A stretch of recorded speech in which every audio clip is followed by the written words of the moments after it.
Hi, everybody. I'm Dan Liebenson, and I'm here with B'nai Lappi for a show that we are calling Talking Talmud. And B'nai, it's so great to be here again with you. We were talking on Monday. It's fun to be together again It's in this so fun. in Thank you this for weird having me way, back. in this strange way.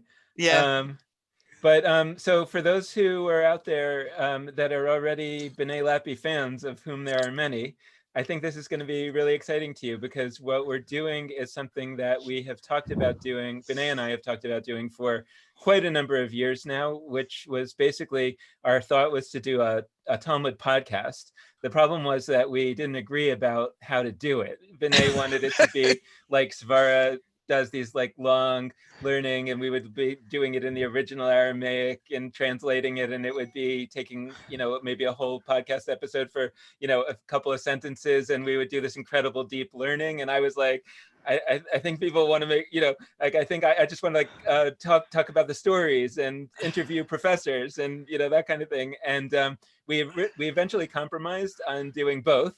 And then we got so overwhelmed by the idea that we were going to do both of those things that we did nothing. And that was literally years ago. And the amazing thing about the situation that we're in is that we're kind of like, let's try to do that thing that we were talking about doing. And first of all, it's going to be imperfect. And so, but that's okay because we're living in this time of where imperfect is okay and people are forgiving, and let's just start and let's just do it. And maybe people will be more excited that we're doing it rather than critical that we did it wrong. So that's number one. And number two is just this idea that, you know, let's just do stuff and see what happens. And we've got a little more time than we had, and there's no time like the president. And let's not do a whole lot of planning and overthinking, and let's just do it and see how it goes. So for better or worse, we have chosen to go with my proposal for at least this first foray. And so what this show is going to be, and it's going to be every Thursday at noon Eastern, 11 Central. I should say 10 Mountain, because why should our Mountain Time people be left out? And 9 Pacific Time. We are going to have this hour-long conversation, and we think that we're going to do it in alternating weeks, where on every other week, we're going to be looking at a particular story or text from the Talmud, and we're not going to be covering it in a slow and translation. We're going to be, we're not going to be reading in the original, we're just going to be doing it in translation, and we're going to be talking more about the meaning of it, the deep meaning, both in terms of kind of what the whole story is trying to tell us in any other time, and also in this specific time. What are some of the ways in which the Talmud is, and we'll get into this later, is perhaps a time capsule being left exactly for our time and we're going to be exploring stories that we think are specifically relevant to that. And on the other week, we're going to hopefully have all these professors of Talmud, academic experts, as well as people who've written books about the Talmud in different ways. None of these people know that they're going to be on this show, but they're going to hear from us very soon. And I'm pretty sure they're going to come on because they probably have a lot of time on their hands as well. And they like So talking about Talmud they like too. talking about Talmud. So this is meant to be a highly accessible show for people who don't know anything about Talmud. And it also, we think, is going to be really valuable for people who do know about Talmud and are already Talmud fans, because we're going to be exploring it and having people come on the show, including you, B'nai, who are just amazing people to talk about the Talmud, who a lot of people don't normally get access to. So we think it's going to work for everybody. We want it to work for everybody. And if it's not working for you, let us know. But B'nai, I wanted to start out just by maybe you're giving folks a little bit of an orientation about, really like, what is the Talmud? And like what is it? What's the story of it? Like why does it even exist? What's the point of it? And also, a little bit of your take on why maybe you take a little bit of a different perspective on what it is than typically. Okay, so the answer to all of those questions could take hours and hours and hours. So this is just a really, really brief answer just to get the scene set for us. And the Talmud is an enormous 37-volume work, which others might describe as a compendium of lore and laws and history and stories, and it is all of that. But if you only see it as this collection of stuff, information, I think you miss what it also is and what it primarily is. And what I see in it, you know, what jumped out at me as a queer person, is that the Talmud is, for me, without a doubt, a handbook for how to respond to crashes, how to take a system that you live in, that you've inherited, that's no longer working in this element or that element, and make it better. And it came about in a point in our history when, you know, we had gotten over the most enormous crash of our history, the destruction of the Second Temple. And the rabbis were putting together this handbook to say to those who would come after them, this is going to happen to you. This is not a once in history event. It's going to happen in the future. Be prepared. Know that it has already happened, that we survived. Here's how we survived. And you can stand on our shoulders and know that even with the kind of radical changes you're going to need to make to your system, you'll know that that's traditional. You'll have lots of precedent to stand on. And the learning of this document will help you become the kind of person you need to be in order to be what I call crash flex. In other words, resilient, creative, bold, courageous, and willing to take chances to create a system that might have been unrecognizable to those in the past, but that might work better to do what we're ultimately in business to do, and that is to create a certain kind of human being. Okay, so that's a big picture of what I think the Talmud is. Yeah, and I mean that I think that we're going to get into it. We're going to have so many conversations with so many different kinds of people who are going to maybe give slightly different takes on that. So I don't even think we need to spend a ton of time parsing it, right? I mean, some people say the Talmud is really about the substance of what's in the Talmud. You know, it's a bunch of rules and regulations as well as ways of thinking and understanding. You think of it as like a textbook for lawyers, you know, and in this case, Jewish lawyers, Jewish law lawyers. And, you know, there are ways in which you could say that that's correct. And there are ways that you could say that that's overly limited in a way of describing it, and there are ways that you can say, like I think you do, that you're actually focused in the wrong place if you see it that way. It may be similar to a law school text, but in the sense that the main point of a law school text is to teach you to think like a lawyer, to think in a certain way, and what it happens to be, the subject that it happens to be about, is very secondary. And Exactly. if you open a law school textbook as opposed to a code of law, if you open a law school textbook and it happens to be about contract law or it happens to be about criminal law, that's not the point. And those of us who've been to law school know that in the first year of law school, the point is to learn to think in a certain way. And the topics that you're learning are incidental, and they're That's not unimportant, because yeah, those are the laws, okay, you know, but they're incidental to the task at hand, which is learning to think in a certain way. And I think that there are a couple of different ways that we can think about thinking in that regard. And I think that today we're really going to be looking at a specific text from the Talmud that is about what we might call meta thinking. It's about how to think about what the thinking is even about.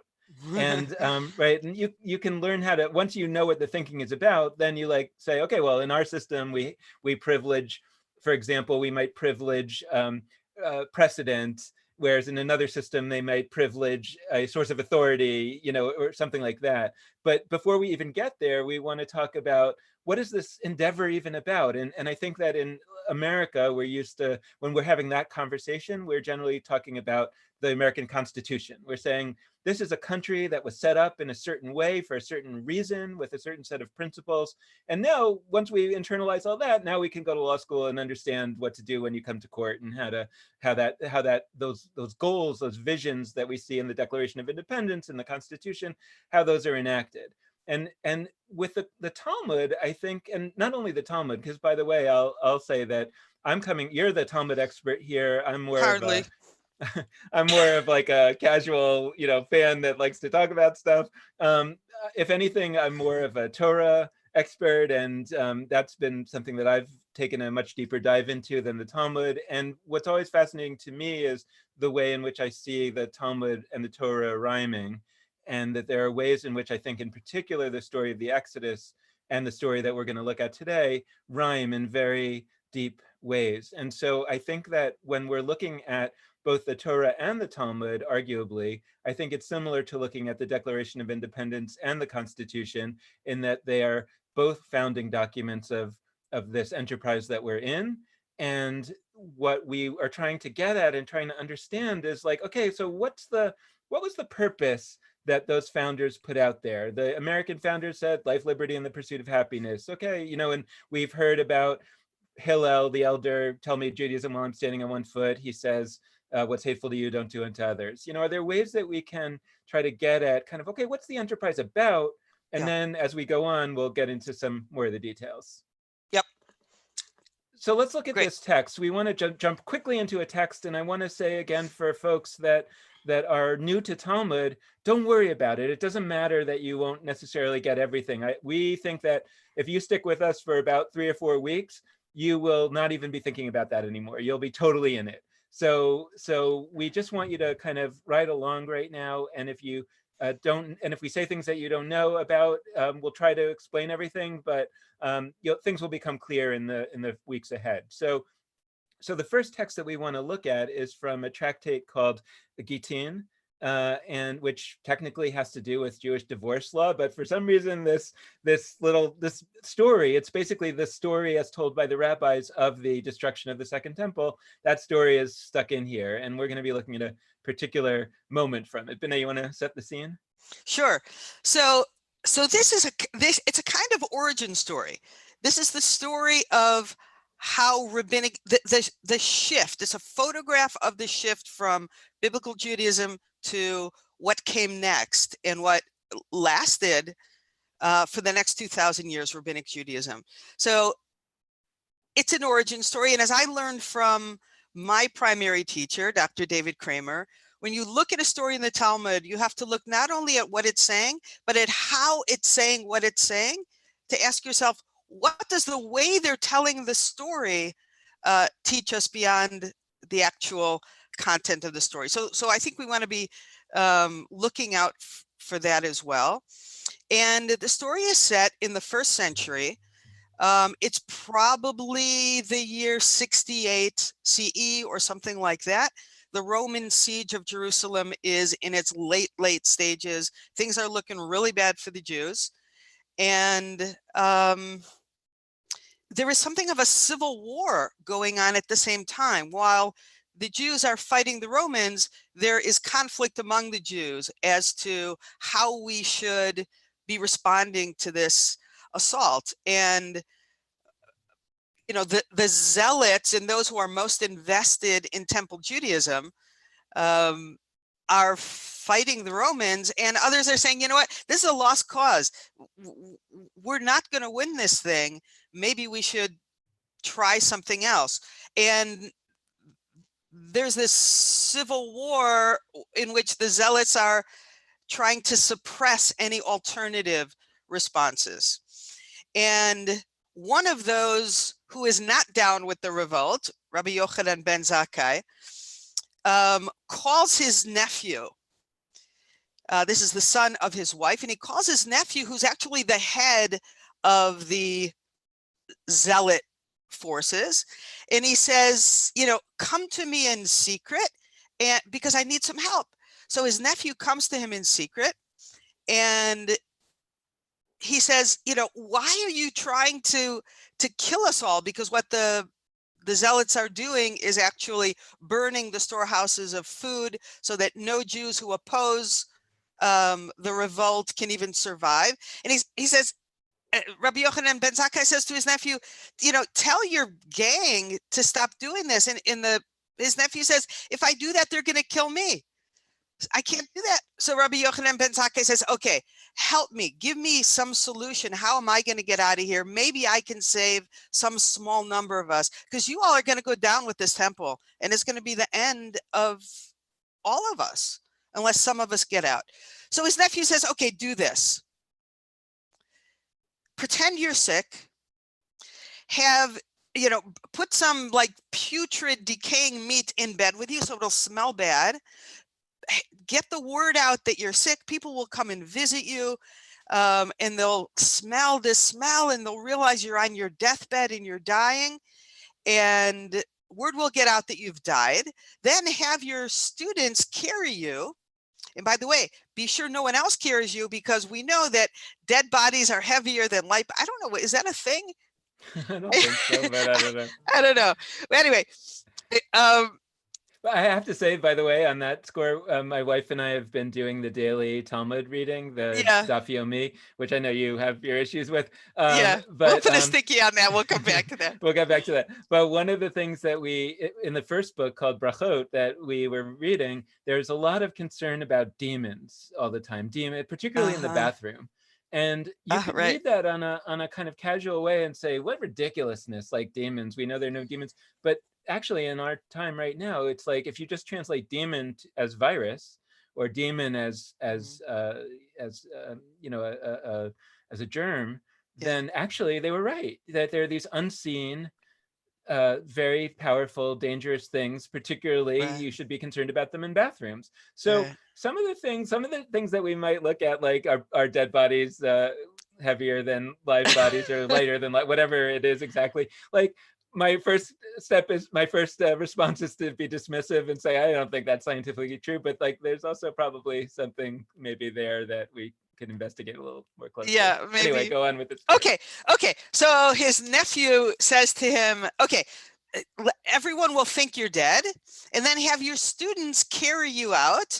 Interestingly, there's no mention of a coffin, and knowing what Israeli burial practices are, people aren't buried in coffins.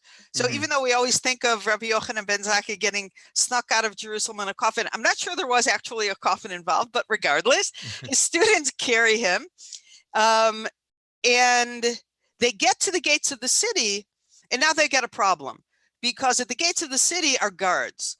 Now, they're not Roman guards, they're actually Jewish guards. And these are Jewish guards who are set up to prevent Jews who want to escape the revolt from doing so, on penalty of death. So Rabbi Yochanan ben Zakkai is being carried, he's faking being dead, right? Uh-oh, now my doorbell is ringing. I hope it stops.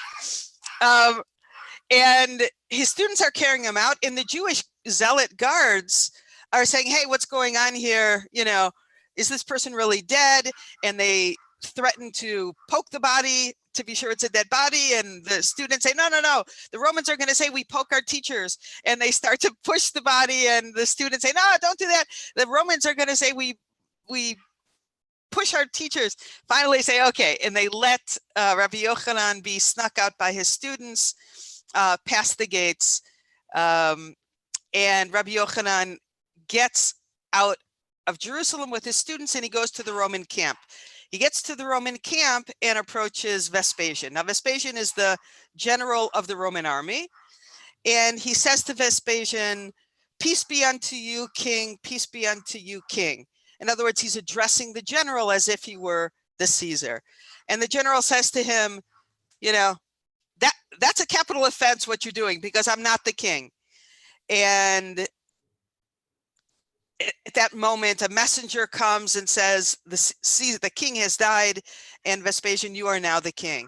And Vespasian's kind of blown away. Oh my God, this guy predicted, you know, the future. And he says, look, I need to go and fight, and I need to go back to Rome. I'm going to set up someone who is going to continue to destroy Jerusalem and your temple. But in the meantime, you know, this is like the Aladdin moment. You get 3 wishes, or what do you want? I'll give you anything.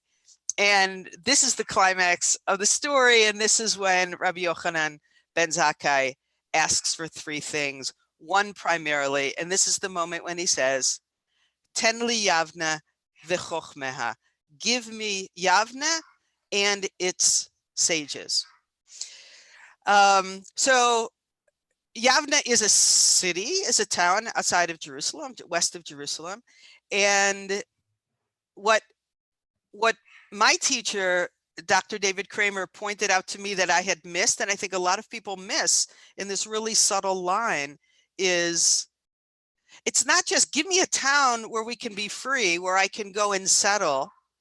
It's give me a town where others before me have already gone and settled. There were sages already in Yavne before this moment.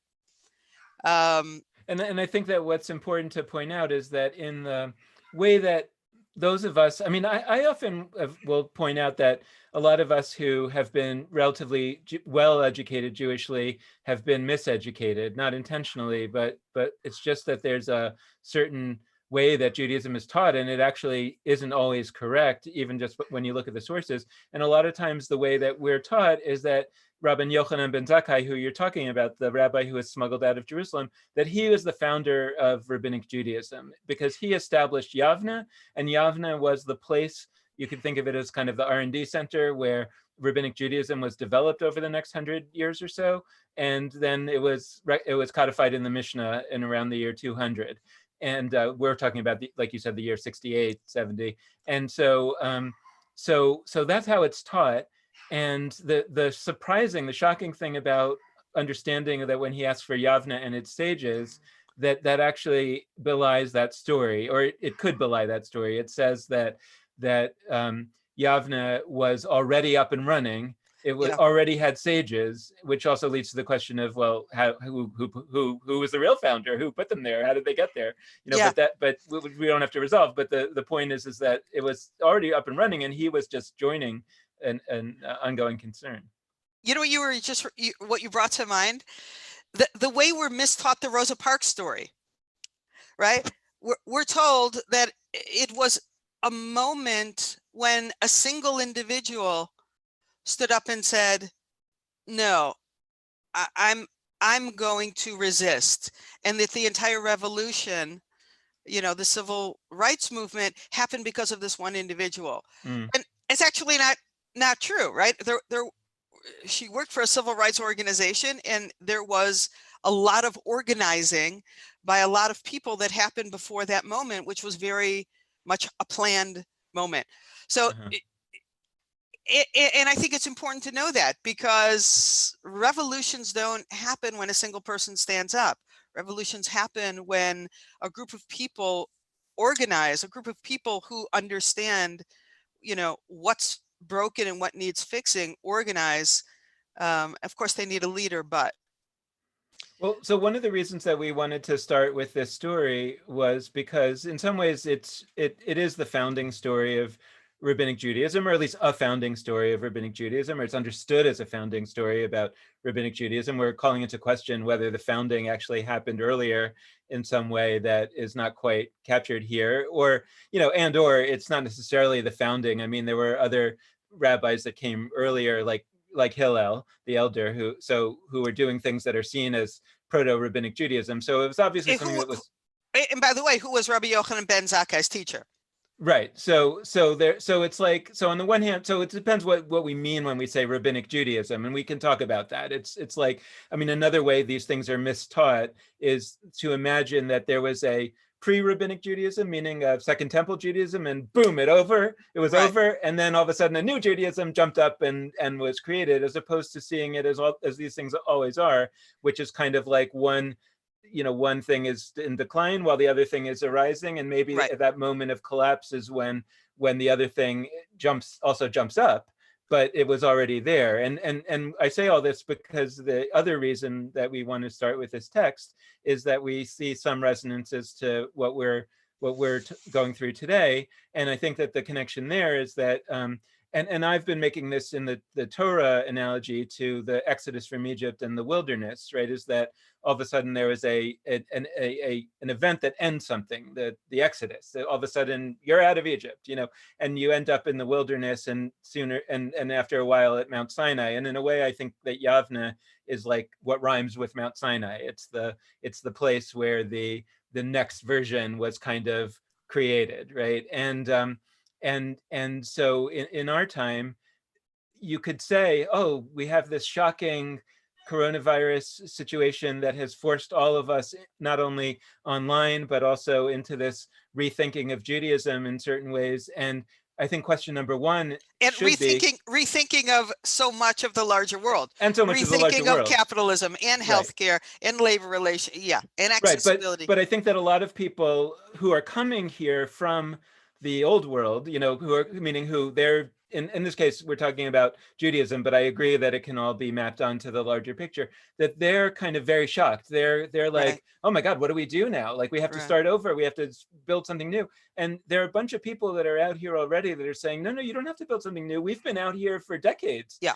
Like, come join our thing. Like, now we That's right. welcome you, right? So that's why I think I bring up this point about Yavne, or well, I think your point about Yavne and its sages already being there, David Kramer's point, is so significant. Is that I think in a time like ours, we should be saying, like, where's the Yavne? There's probably already a Yavne. Where is it? Yeah, and we don't typically pay attention to Yavne because the Yavnas, the Chochmeha, those sages that are already out in Yavne, they're raggedy. They're a raggedy bunch, right? Right. Even historically, what we know about the sages who are in Yavne, they were the largely middle class and working class. Those in power were the moneyed, wealthier class, and these are the fringy, radical, folks who they weren't being paid attention to. They were the ones who were on the margins before, and were already catching on to the ways that the Jewish system wasn't working for them, and eventually would come to not work for everybody. But if you pay attention to the folks for whom the system isn't working, you'll know how the system will eventually come to not work for everybody. So, the Yavnas are happening out there in the world among, the people of color and the folks with disabilities and the queer folk and the trans folk and the working class folk. They're already creating Yavnas out there, and they're not getting funding, and they don't have organizations, or they have little ones. Yeah. Yeah.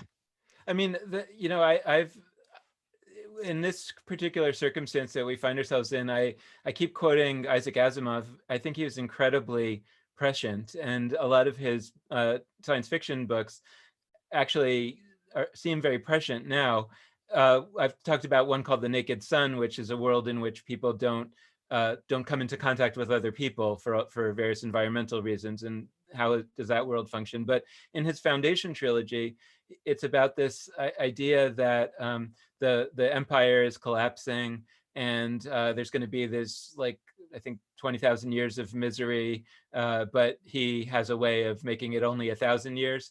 And which is itself just genius, that to think that 1,000 years of misery would be a positive, right? It would be a positive if the alternative was 20,000 years or whatever it is in the story. But like what he does is the guy who realizes this, his name is Harry Seldon. He's some sort of a mathematician psychologist, and he understands that this is happening, and he sets up what he calls the Foundation, which is this kind of secret lab, or this secret refuge where the people kind of know what the situation is, and they're going to be working on it so that when it kind of happens, they're ready. And I think there are a lot of connections, a lot of overlaps here with what we're talking about, and this question of the folks who also in that book you see as the kind of the fringy, the ones who don't get a lot of respect in the old system, might actually have the secret knowledge that's needed, and when the system collapses. So I think that what we want to do in these studies is, like, not only talk about the stories, but also look even more deeply into the stories to see if maybe there's more in here, even beyond the way that even the stories are told by folks like you and folks like us who are telling the story in the more, like, progressive way, and like one of them is, let's talk about the 3 wishes, right? Because Vespasian gives Rabban Gamliel Vespasian gives Rabban Yochanan ben Zakkai 3 wishes, one of which is Yavne and its sages. You know what? Actually, I was reading this story much more closely today, and Vespasian doesn't say you can have 3 wishes. He actually says, you know, ask for anything. What do you want? Huh.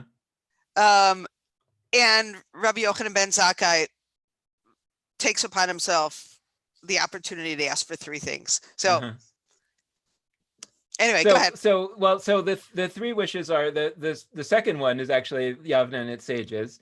Yeah. The first wish is for what he calls, I think, the dynasty of Rabban Gamliel, right? How does he put it? Spare the dynasty of Rabban Gamliel. Don't kill them as if they were rebels. So we should. Yeah, I think first he asked for Yavne. Oh, first he asked for Yavne. You're right. So first he asks for Yavne and its sages. Second of all, he asks for the dynasty of Rabban Gamliel. We'll talk about who that is. And then the third is that he asks for doctors to heal Rabbi Tzadok. Yeah. I don't know about you. Like I'm not. I'd love to know more about the Rabbi Tzadok part and what he represents. I don't know if you know. You know what? I'm not sure. Yeah.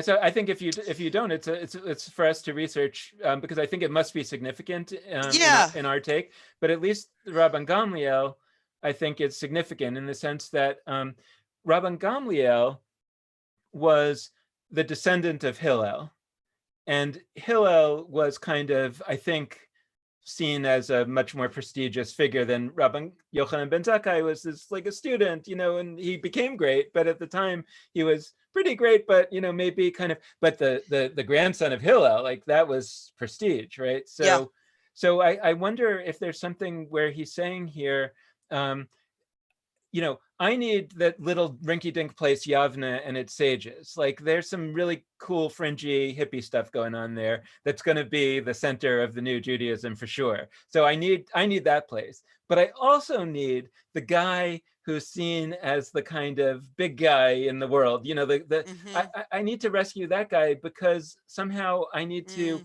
bring him to the fringy hippie place. And he's not going to like it so much there. And we know that Rabban Gamliel does have his problems with what's going on in Yavne, which we could talk about in a future time. There's some great stories there. But he's like bringing the prestige. He's bringing the name. I like that. And I guess like that's, you know, thinking about our time today, I'm thinking like, yeah, on the one hand, all the fringy folks that you're talking about, Jews of color, queer Jews, atheists, you know, people with disabilities, all kinds of people who have not been fitting into the Jewish community as it is, are now kind of saying, here, welcome to our wilderness, everybody. Great to have you. Can we show you around? And at the same time, I wonder whether that means, whether what the Talmud is hinting at there is that it would be also a good idea to try to get some of the leaders of that old school world to kind of be maybe like the front man. Maybe I like that. I know. I never thought about that. So I guess where else would you want to take us in this in the story itself? Well, I think the parts of the story that for me are really important are the fact that here's an origin story that says, know that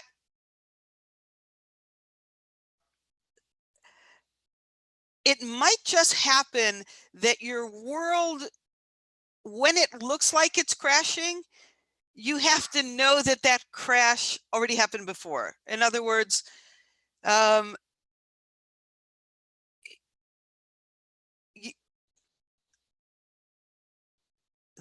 crumbles always happen before a crash. And the time you need to pay attention most is in the crumble, because that's when, if you're going to create a great system and if you're going to be a great leader, you want to be sensitive to who's suffering right now. Because if you can if you can tend to those folks, you will prevent everyone else from suffering down the line. And, you know, the guys who went to Yavne before Rabbi Yochanan ben Zakkai could have gone to the temple. They had a temple to go to, but they didn't want to go there. You know, I think that the mindset shifts the way we think of what's working, shifts long before structures shift. And you know, the idea of standing knee deep in blood and sacrificing animals to please God, it was like they were over that. And I think you're always, like I said before, you want to look at the folks for whom the system isn't working. It's kind of ridiculous that the people who get accepted into rabbinical schools are the like poster kids, the Boy Scouts for Judaism. We should be accepting as leaders the ones who are, you know, they were like, there's something seriously messed up here. This is not working. Well, the difference is just to parse what you're saying, like it's the difference between accepting someone as a leader and accepting someone into the category of leadership that existed in the previous system. So what I mean is that if we're talking about the temple times, you could imagine this conversation where somebody's saying, look, we really need to expand the category of who we're having as priests here. I mean, like, you know, the people that are becoming priests, I mean, it was hereditary, but, you know, in theory, the people who are becoming priests are like these people who love the blood and the sacrifices. And the truth is that most of the people these days are kind of grossed out by that and don't want. So we should be hiring people to be priests who hate the sacrifices, you know, like that. Those should be our priests. And like, and that doesn't really make sense, because the job of the priest is to do the sacrifices. So what you're really saying is like, we should develop a new category of leadership, and we should respect that new category of leadership that's going to be doing something other than bringing sacrifices. And to flash forward to our time, I'm saying, like, I'm not sure that the rabbinical schools are wrong to be accepting the poster children for, you know, their kind of Judaism as rabbinical students. That sort of seems to make sense. The question is whether we as a Jewish community should continue with this notion that the name of an authoritative leader in Judaism in the 21st century America is rabbi. You know, it is only rabbi, and that we need to have another category that would reflect. It would be a leadership category that would reflect leadership among those who don't want that. And I'm also thinking about like the temple times. I was thinking, like, you know, the mindset and the transition after the destruction of the temple wasn't like, oh, the temple was destroyed, and so now, you know, those sin offerings that we used to bring, like, they don't really make sense anymore for various reasons, so let's not bring sin offerings anymore. But there's a new kind of sacrifice that we could bring. It's the loneliness sacrifice. And now that the temple's destroyed, we can't bring the sin offering, but now we'll bring the loneliness offering. And it's like, no, we don't do that. We got rid of all the sacrifices. Like we said, like, sacrifices is over. And I'm sort of thinking, like, in this time, so currently, right, synagogues have crashed. It meaning, like, right, we can't physically get together anymore. Now that's going to change, we know, and it's going to be possible again, just as it was possible to rebuild the temple. It was possible to build the third temple. It may not have been in Jerusalem. It may have been in Jerusalem. It's possible after this is over to go back to the way things were. And also, I'm sorry to interrupt you, but the text itself notices, hey, Rabbi Yochanan ben Zakkai didn't ask for the temple to be spared. Right. He could have. And he didn't ask to be able to build another temple when the war is over. That's right.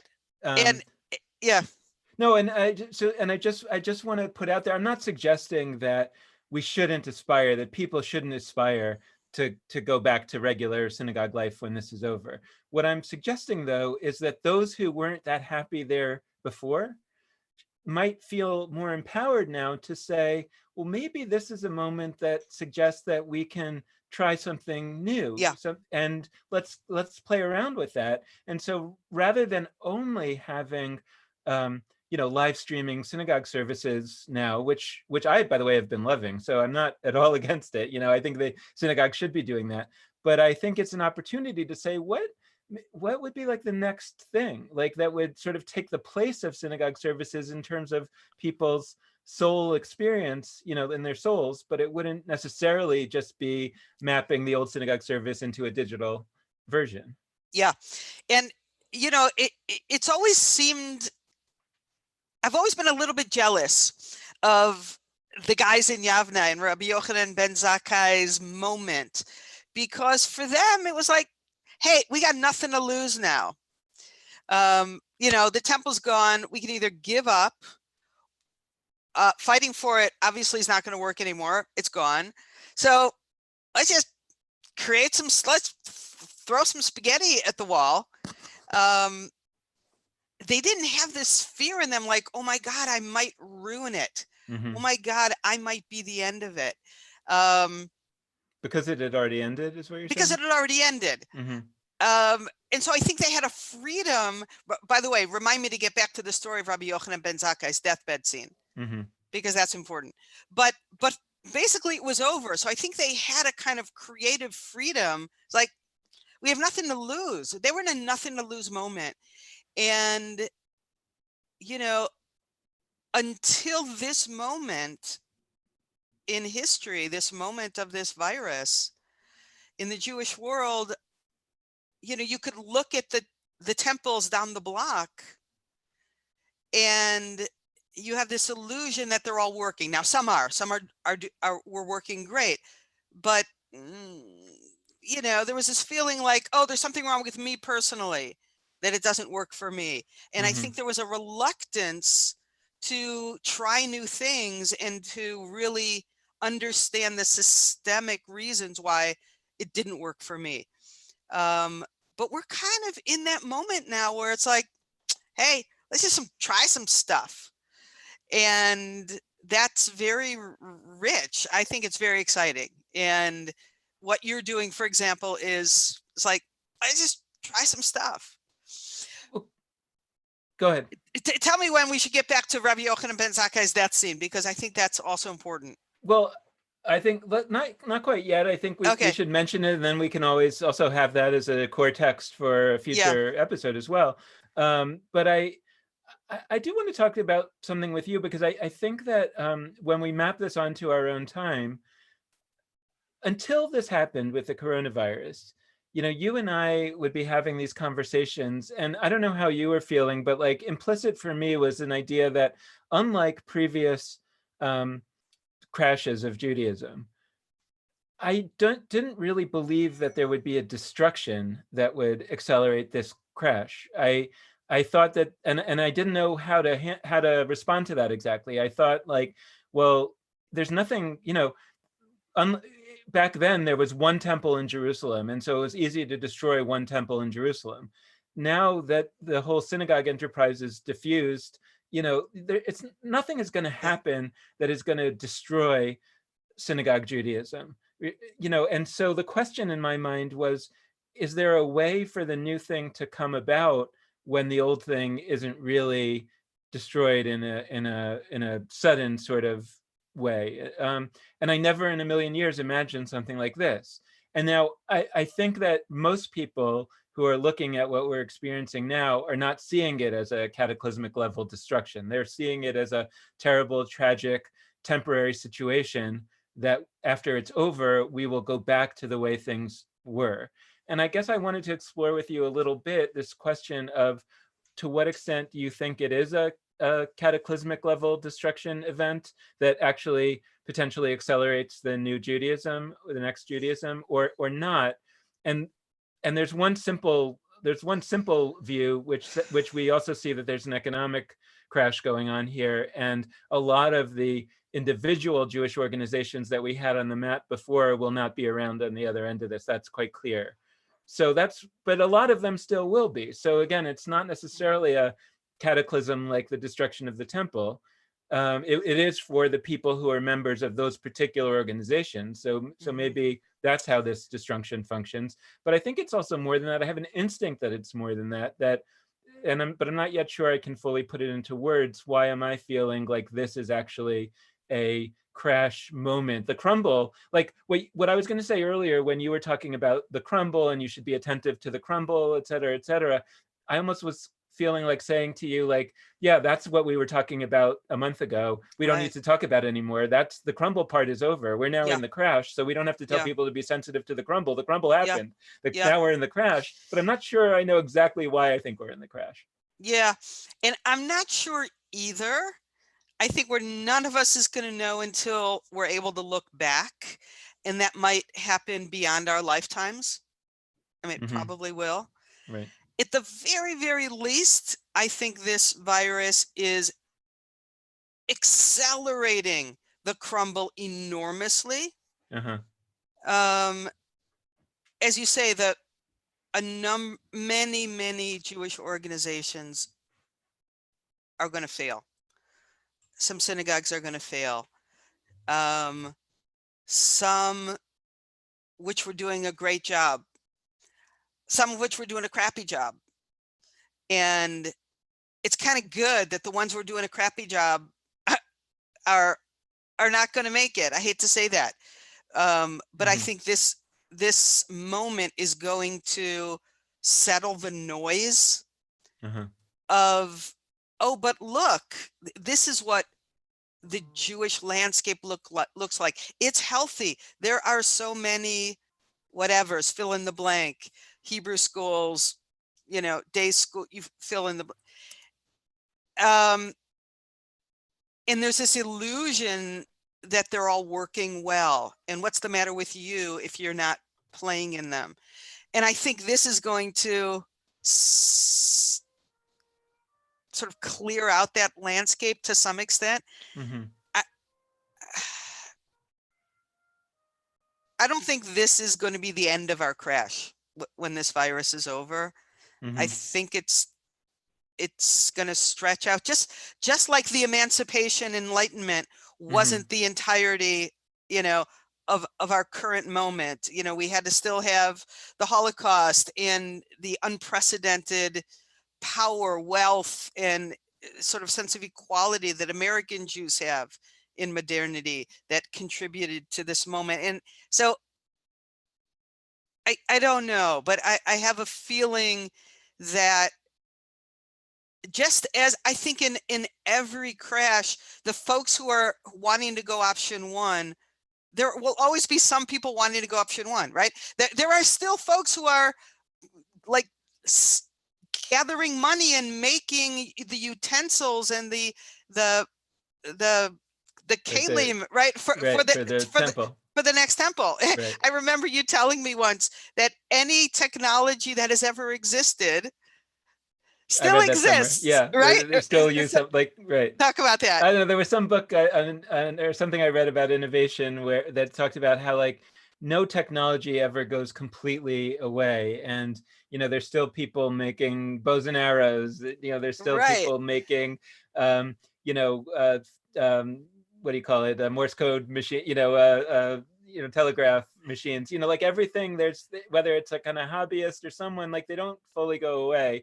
So the question is like, you know, this is not the right way to pose the question. You know, the way to pose the question is like, what's the dominant thing, or what's the thing that's really getting the job done that most people are trying to do in their lives? Yeah. So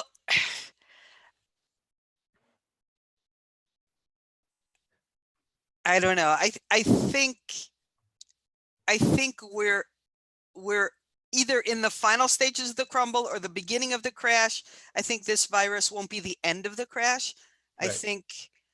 But I mean, like on that score, I want to say like that, and I think this is what you said earlier, that the crash of the Second Temple's destruction is only seen as the final thing in the crash in retrospect, meaning there were attempts to build a third temple. There was an attempt to build another you know, what would you call it, a state, basically. You know, Bar Kokhba's trying to create another Jewish state. And so you know, and what was actually seen at the time as the final crash, maybe it never was seen, you know, and really it was just that over the course of time, I mean, other people, including you, talk about how we now have this imagination that the temple was destroyed, boom, all of a sudden there's this new group of leaders, rabbis, and they've risen up and everybody's following them. And like, that's not how it was at all. There was a very tiny number of rabbis and a very tiny number of people who followed them for centuries. And maybe only, you know, after 500 years, and largely due to the intervention of Christian authorities, were these rabbis finally given this level of communal authority, which allowed them to kind of consolidate their leadership of Judaism, such that at a certain point you could say, yeah, the dominant form of Judaism is now rabbinic Judaism. So even when the crash was, even when the thing was so obvious that we now think as the crash was the destruction of the temple, it was still 500 years until that was kind of really fully seen as like, yeah, that's not coming back. The new. That's right. And in the meantime, you have to remember that there's a very messy period of many, what I call option threes, many really raggedy attempts to create some new kind of Judaism that existed in late crumble era, right? And into option three, when there's nothing. So, there are attempts to make, like the Essenes create a kind of monastic way of doing Judaism. And, another group of radical folks create another way, which eventually becomes Christianity, super successful. So there's going to be a period of time always after pre-crash and after a crash where there is no clear the new thing. It's lots and lots and lots of small raggedy things, and that's exactly what you want. That's a really good thing. And I think they tend to be atomistic in that each one does its own thing really well. I mean, I would love to have, I'd love to take some of the monastic. I always wanted to be like a monk. and like right now, Svara's, like, we're great at what we do. We do this one little thing. And, there's an option three about Talmud, and there's an option three about singing. And it's amazing in its singing communities. And there's another thing that's meditation. And eventually these pieces kind of coalesce into a more full service, multivitamin, everything you need thing. But that takes hundreds of years. There's also this option, what you call option one. There's also this desire to try to go back to the way things were, that persists, I think, for a very, very long time, and that, by the way, I would say is worthy of respect. It's certainly worthy of empathy, meaning, like, you understand why people want to go back to the way things were, and you don't you don't judge them in any way. I think that probably it won't end up that way. Right. And what's really important to notice about the people who sort of want to go back is they tend to preserve.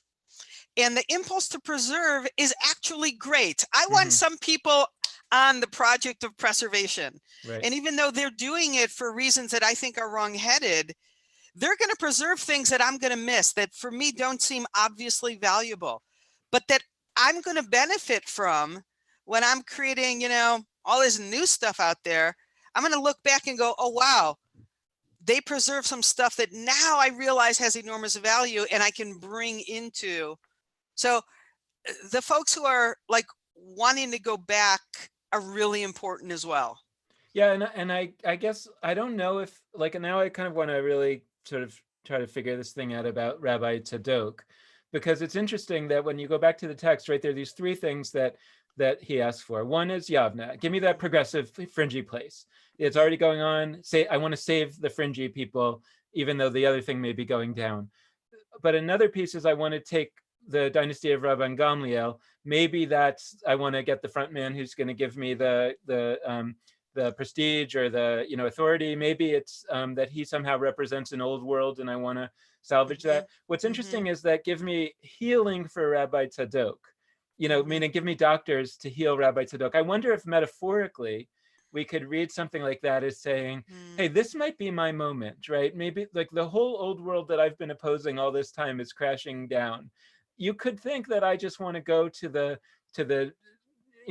new place and really get this new thing going. But actually, no, I want to bring these two guys with me from the old place, one of whom represents the sort of dynasty, the prestige, and the other one, again, I don't know if this is right, because I'm not sure who Rabbi Tzadok, what he did exactly, but like maybe he represents, at least metaphorically, the dying, the dying thing. And I actually want to heal him. I want to write something like that.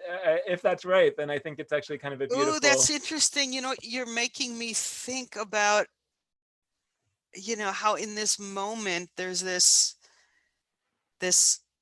heartbreaking and obscene dismissal as we see this virus disproportionately hitting the elderly, Right. by some people saying, oh, it's just hitting the elderly. It's right. And the ultra-Orthodox. I think I'm hearing that in terms of ultra-Orthodox people being kind of, well, they they didn't listen to the, as opposed to Yeah. that my heart breaks for that. And can I do everything to help them on the other side of this? Can I help them rebuild their world? Mm-hmm. What if the healing of Rabbi Tzadok is saying, we're starting this new thing, and let's start it with a sense of humanity, and let's not forget what we're about as human beings. We have to be about valuing all life, and the fact that Rabbi Tzadok is, part of the old or the elderly. Sick. Yeah, the sick. We're not going to be anything if we don't care about the Rabbi Tzadoks. I don't know. So we have 5 more minutes. I think it's now or never on the deathbed scene. So okay, so let's go there. Okay, so I think it's important in any crash moment to not only hold up the moment of courage and boldness, which this story represents, but to also remember this other story, which is sort of like a bookend to this story. And it's elsewhere in the Talmud. And it's a story of Rabbi Yochanan ben Zakkai's deathbed. And he's surrounded by his students and he's crying. And his students, it's one of those typical moments in a deathbed scene. Why are you crying, Rabbi? You were so great. You have nothing to fear. You led such a holy life. And he says, essentially, what if I got it wrong? What if I was wrong? Here, he was revolutionary. He created all sorts of new stuff, innovated Judaism beyond recognition. And now he's saying, but what if that was wrong? What if I got it wrong and I actually was the reason that it's going to end, that I hastened its demise? And, we look at that story from our point of view, and it's so obvious that he, saved Judaism. He's the reason that we, as genetic or spiritual descendants of his, are Jews. And yet he didn't, of course, he couldn't have known that would happen. It's like he gave it his best shot. He was as bold as he could be. And what I love about this story is it says, be bold, be courageous, play and do your best, and know that if you're not afraid on your deathbed that you got it wrong, you weren't bold enough. That's how bold you have to be, to know that, yikes, this is really risky. And that's where you got to go. And I think that story is a beautiful story. Those of us who are going to play like wild ought to also hold on to the fact that, yikes, what if we're getting it wrong? But do it anyway. Yeah. And I think that we're going to definitely do one of these episodes on that story in itself. Just to let folks know, we have a list of, I don't know how many, 20, 30 of these greatest hits. The greatest hits. But they're basically not only, but mostly the story parts of the Talmud, what's called Agadah, but not only. And they're things that we think are, and that particularly you've chosen them, that you think are among the most significant in terms of getting this take on the Talmud. And we're excited to explore all of them. And we're also open to taking suggestions. I want to just tell folks that this is sort of a live taping, meaning that you can watch this on the jewishLIVE website whenever you want, and we'll soon have a link up where we'll be collecting these, and so people can go and listen to older shows, etc. We love it when people are here watching us live on Facebook and on our website. We can see that. So that's great. But also, if you can't always be here when it's live, you're going to absolutely be able to watch the most recent episode and all the previous ones very quickly after we finish our live taping. So it's just really great. I'm excited, Vinay. We did it. We were nervous. It was an hour and we did it. It was a little raggedy, but we did it. We did it, and like it's, and, you know, and the whole thing about like the perfect being the enemy of the good is that Yeah. we've been talking about doing it for so many years and not doing it, and I think to be doing it is better than to be not doing it, and there's probably something about that in the Talmud. So look forward to talking about that story with you one day as well. Thanks so much. This was fun. Thanks, Benay. We'll see you next week. Okay.